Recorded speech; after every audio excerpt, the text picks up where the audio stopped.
Hey everyone, it's Chris here, Big Red, welcoming you to another edition of the Personal Growth Podcast.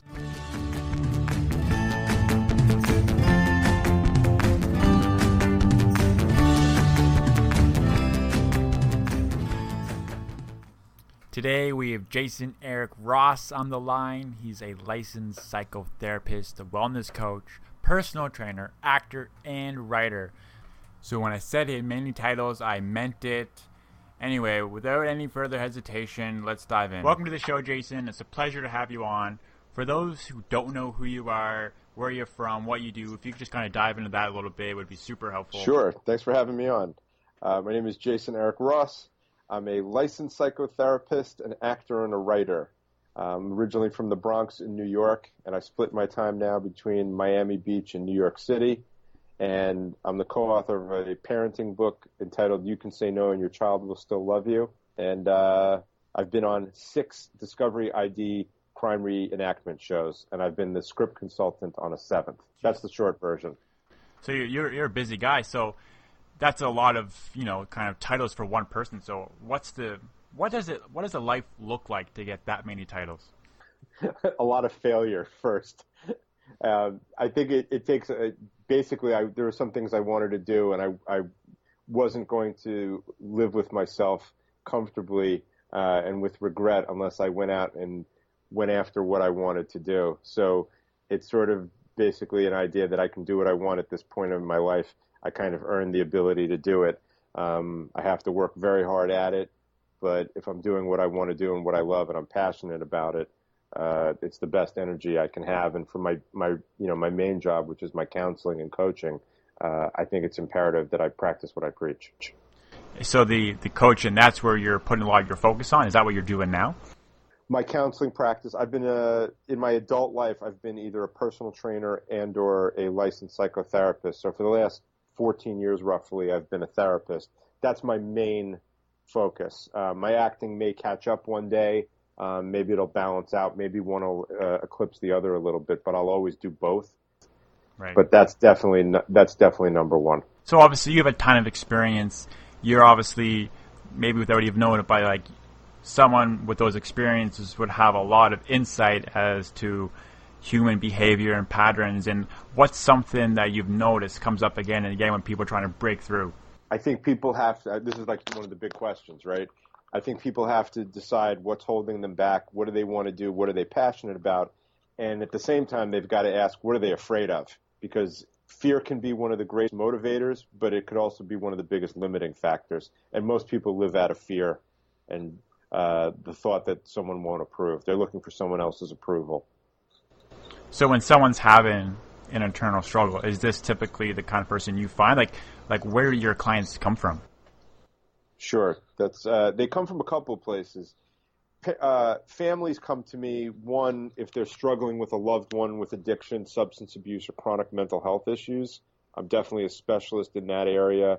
I do interventions of a sort. I don't do what you see on TV, but I really teach a family system how to work better and how they can deal with the let's say the addicted family member. Some people, because they've seen my file and they know that I've done, comedy, music, and acting, they think I might be creative, so I might have a different approach. I definitely take a wellness approach into my counseling. So it's people who are looking for that, looking for something a little different. Maybe they've had some therapy, maybe it didn't work out well for them.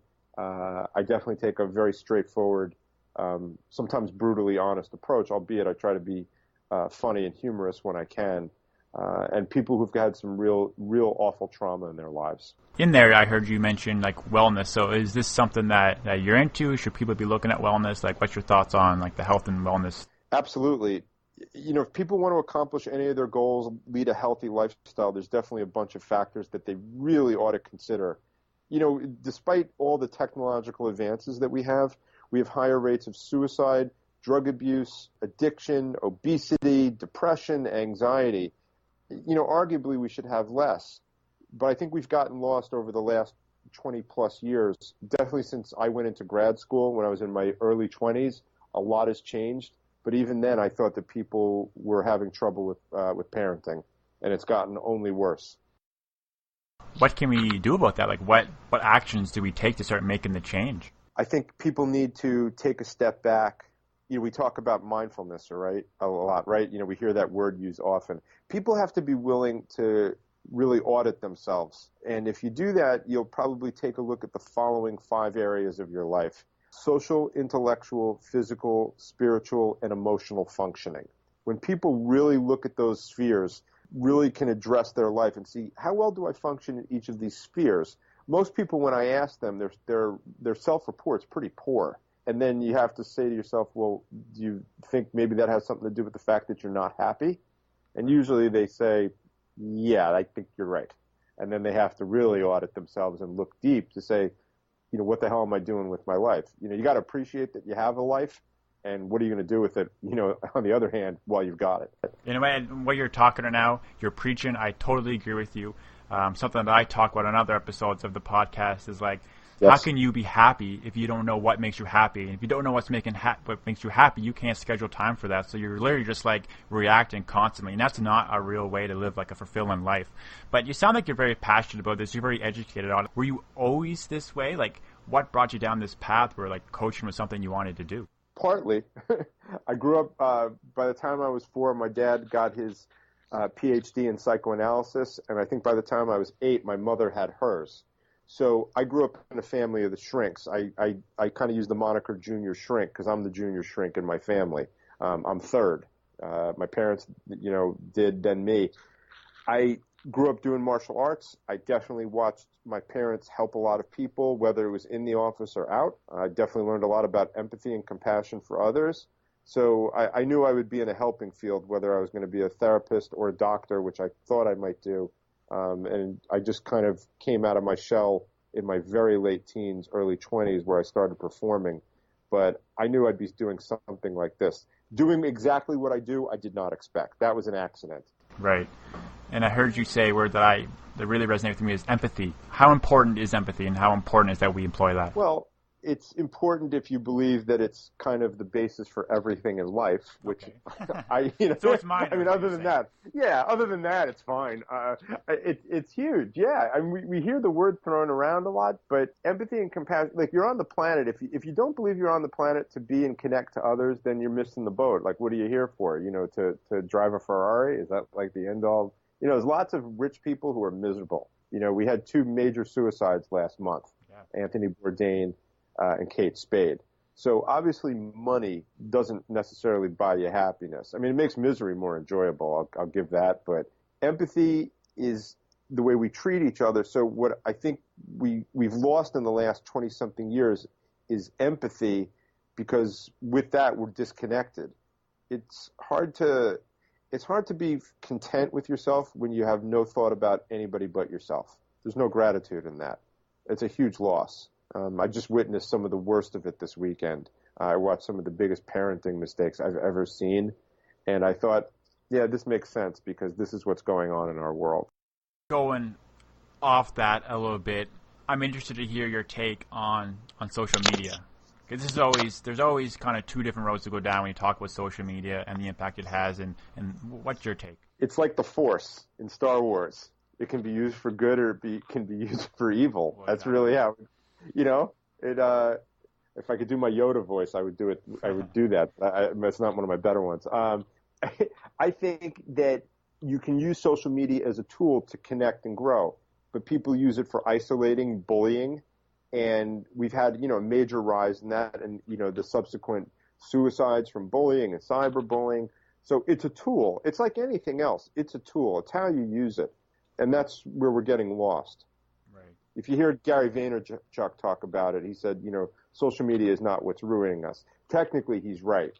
While I think it can be used poorly, and I know what happens, if you use it effectively, where it doesn't take up your entire life, and everything you do, it's no worse than anything else, and it can connect people. Yeah, so it's kind of like if you give someone a gun, that whole thing, it's like it's not the gun killing that person, it's the person behind the gun. So it's a similar kind of thing. It's in your control. It's up to you. I kind of feel the exact same way on it. Now kind of leading in another direction, yet again, that's what I tend to do. You mentioned Gary Vaynerchuk. Are there 2 or 3 influencers that you actually follow, or you think they're spitting good gospel? Well, I'd have to say Gary Vee would be at the top. Yeah. I listen to, you asked like, what the influences before too, in a different way. I did listen to, in terms of changing my thinking on things, Tony Robbins. There's so many great motivators out there. A woman named Chalene Johnson who does infomercials with the Beachbody fitness company. There's so many good motivators who, put out a lot of positive kind of material. I think anybody who is functioning on emotional intelligence, that's where it's at. Brene Brown, who's a social worker and one of the top authors in the world, actually, when it comes to vulnerability and trauma and shame. She's another one. She's one of Oprah's big people. But Brene Brown, who has a book called Daring Greatly, which is a fantastic book. I basically have my clients read certain books. That's one of them. So you actually recommend, or you actually tell them that they have to read this? Yeah, pretty much. I have that kind of approach that, like, if you don't want to follow my directions, you shouldn't be here. And does that work? Does that you find there's a change? I think so. I generally, when people come to me, generally speaking, I think they want some change. They've kind of hit a bottom of sorts. So, I say to them, look, I do the work, you got to do the work. If I have to do the work, you have to do it. And that's sort of the approach I take. And generally, in that regard, my numbers are really good. And I think that kind of makes sense. I know something that Tony Robbins preaches, since you did mention him a little bit earlier, is that like great things happen from, great pain or great pleasure. So when someone's coming to you, obviously they've experienced that pain and now they're looking to make a change, and that's kind of when you get to see them. Yes. The downside we've had with social media is how people disconnect. People are on their phones, they're on their computers, they're on the internet, they're watching reality TV. We're a little too disconnected. But again, I don't blame the tool, I blame the people. Exactly. Yeah. I mean, at the end of the day, so we have choices, If you could give, an 18-year-old starting out, just out of school, what's like 2 pieces of advice that you would offer them if they were willing to listen, which normally they're not, but if they were? If they were, yeah, or sometimes they're not. I mean, a couple things. Finish school not because it's going to get you a job. Finish school because you need to learn to finish school and complete something that's difficult and follow through. I think go after your passions. For sure, stay off of drugs. That's big for a lot of reasons that don't meet the eye. Connect with people. Get as much experience as you can. And I was asked this before, fall flat on your face. Find a way to fall flat on your face. Find a way to screw up as many ways as you can so you learn. I think that's really important. Yeah, I would highly agree with that. A lot of my audience, they're not 18, they're more in their 25 to the 35 range. So does that advice change when you're 25? Because I think at 25, it's a lot of thought you knew what you want to do, but you realize you didn't. So you're in this place where you just feel lost. So does that advice you just gave ring true, or is there something else you would add to it? Like if a 25-year-old came to you saying, like, I don't know what to do. That's a great question. It rings true, maybe more so. Double down on it would kind of be my take. Double down on the bet. You have to work even harder at it. And you also have to take into account, which you can do it, in your teens, is that you're not actually supposed to know everything. One of the things we do get from social media, which is a mistake, is that, people lead these great lives and, it's all fake. It's like that bumper sticker we used to see on cars, like, my son's an honor student at, Central Middle School. Yeah. You never see the one that says, my son acts out and he's a real pain in my ass. You never see that, but I want to see the guy, the couple, the parents who put that one on the back of the car. That's the people that impress me because I'm thinking their kid's going to succeed because they're going to hold them out. I think the follow through has to be big, but with that, you're not technically supposed to know. And what I did learn, which was one of the harder lessons, is some of the people I know that are absolutely the most successful, worldly speaking, screwed up a lot early and got it late. And I would lose sight of that at times because, for the struggles that I went through, I found that to be very, very difficult to take in. But I did. And, the more I pushed myself to work at my thinking. And the other thing, for your, whether it's teens or, your 20s, early 30s or whenever, it's like challenge yourself, learn, grow, talk to experts, go to therapy, get coaching. Just do whatever it takes. Do whatever it takes. Speaking of which, you said motivating. David Goggins, Goggins. He's an unbelievably accomplished military man who has set some of the world physical records, push-ups, chin-ups. He was in a book with a guy named Jesse Itzler called I think it's like something like Living with a Navy SEAL. And this guy moved in and kicked Jesse Itzler's ass and I think his wife for a month, revamping their lives. And these were two super successful people anyway. He's very motivating. After you watch him, it's hard to feel bad about yourself. So that's something we definitely want to check out. I might hit you up afterwards to get a link for that so that I can put that in the show notes. Sure. So something I'm wondering about you, like, do you have an online presence right now? Like, if someone's listening and they're saying, wow, this guy knows his shit, like, how do I find him? Like, where would they go to search? It's really simple. You just have to type in my full name, Jason Eric Ross. So I'm on Instagram, probably the most, Facebook, a little bit on Twitter. I've got a website, but Instagram is kind of where I dish out a lot of my stuff. So you're living on Instagram right now, really? Out of the three, I'd say that's probably where I do the most. Yeah, seems to be the most popular right now. Everyone's. I can understand. Yeah. It's odd being my age and doing it, but I see the value in it, and even in the last year or two, I've sort of understood that lots of people are growing their businesses that way. Lots of people who are, not necessarily have the most credentials in the world, build really strong businesses doing it. So there's something to it. So if I'm smart, I continue to work at it, and I don't think, well, I don't need that. I don't have that kind of an ego, so I don't have to worry. I'm going to challenge myself and say, yeah, I can do it better. Well, I tell you, I think that in this short time that we've spoken, there's been a lot of value, and I really appreciate that. Kind of getting to the tail end of this, I'm just wondering if you have 2 or 3 things that you would close out like a conference with, like anything that you would like to close with, get off your chest, things that you just need to say. I think people have to remember why they're here. I think they have to remember to connect to others. One of the best ways to really be happy is connecting to others. And you do have to do for other people besides yourself. You have to value the people around you.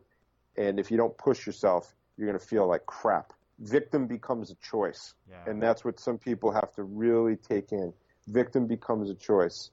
And no matter how much pain somebody's in, there's always a way to lessen the pain, and it's usually by talking and being around others.